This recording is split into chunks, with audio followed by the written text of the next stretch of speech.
bitch and burn. Hey everyone. So today I want to discuss a documentary, I believe it's from 2016, and it's called Sad Vacation. It's the last days of Sid and Nancy. And the reason that I felt compelled to talk about this documentary was that I'd seen this a few weeks back now, and a few days ago, from where I am right now, I'd seen another documentary about the same topic called Who Killed Nancy?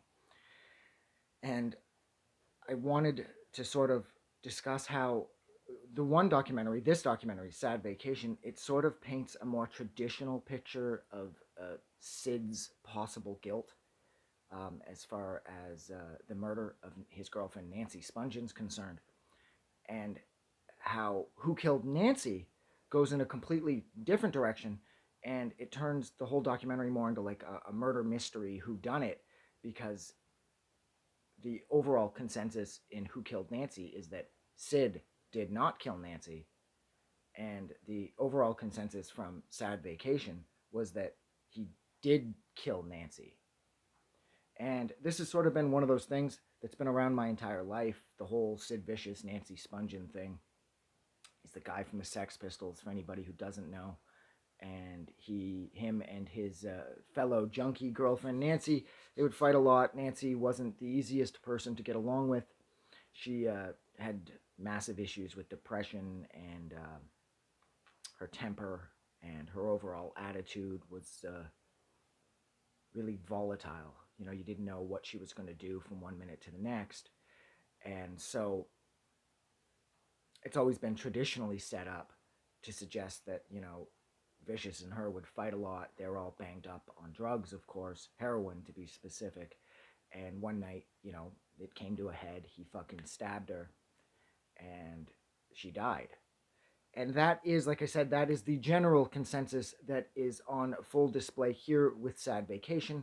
It is more of a traditional documentary. It's talking about the last days. It's not attempting to sort of answer any questions that have gone thus far unanswered.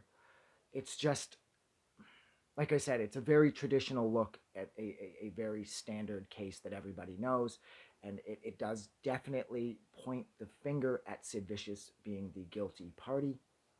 At the end of this documentary, actually, they're talking to one girl, and she says how she was hanging out at some club where Sid was, and she was talking to his new girlfriend, Michelle Robson, and she was saying how, you know, the jury's still out on whether or not he killed Nancy, so you might want to watch yourself here, because you might be hanging out with a murderer. And then Vicious got word of this conversation, so he tracks this chick down at the same place, at the same party, and he says, look, you got to keep your mouth shut, because if you don't, you're going to end up in a fucking ditch. Like, they're going to find your body somewhere. So that girl was like, that was it. This solidified things for me so completely. I always thought he did it, and then when he threatened to kill me, I knew, like she said, like without a doubt, that Vicious definitely killed Nancy. I mean, it is suspicious that Nancy's body wasn't even cold yet, and he started dating Michelle. So that is wicked suspicious, actually. I mean, because growing up, I was always led to believe that they were in this, like, they were so completely in love, and even had he ended up killing her, it would have been such a tragic mistake. Because apparently, when he was first sort of given the information that he killed Nancy, he apparently asked back as a question. He said, like, I killed Nancy? And everyone was like, you know, like, no way he wouldn't have. They were so in love. We know they had their problems and everything else. But it was like Vicious didn't know that he did it, so maybe there was the possibility that Vicious didn't do it. But then at the same time, with him running around threatening to kill people who get in his way or fuck with his new girlfriend, and again, the new girlfriend thing, that is so weird. I mean, like, it feels like, you know, Nancy dies on Monday, and then it felt like he started dating Michelle on Tuesday. You know, so that is a little off-putting. But like I said, this documentary is a lot of fun, and I like how it does, it gives like an overall portrait of not just the murder, of course, but their last days and what they were up to, and that's what I really liked about this documentary, was that it wasn't just looking at the murder. And even though it does sort of, the murder does take over the majority of the documentary, because, I mean, Nancy got killed, so it is a pretty big deal, and so inevitably the conversation is always going to circle back around to her murder. But I did like how this just sort of painted the portrait of their last days. And yet, at the same time, I'm not entirely sure if I'm on board with Vicious killing her or not.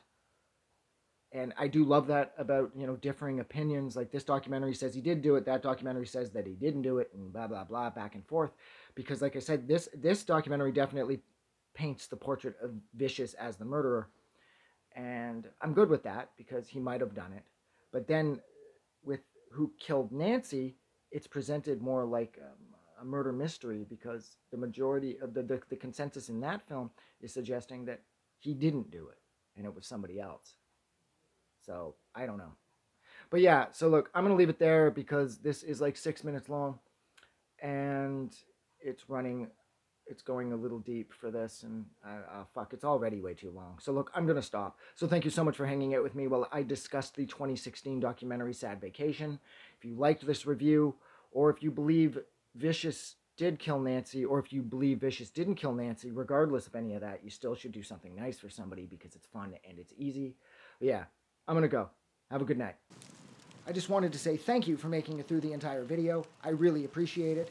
And I'm going to remind everyone one more time, even though I've probably already done this in the video that you just watched, to please click the like button as well as the subscribe button, because it helps this channel grow. And thank you for hitting like and subscribe, and we will see you guys really soon.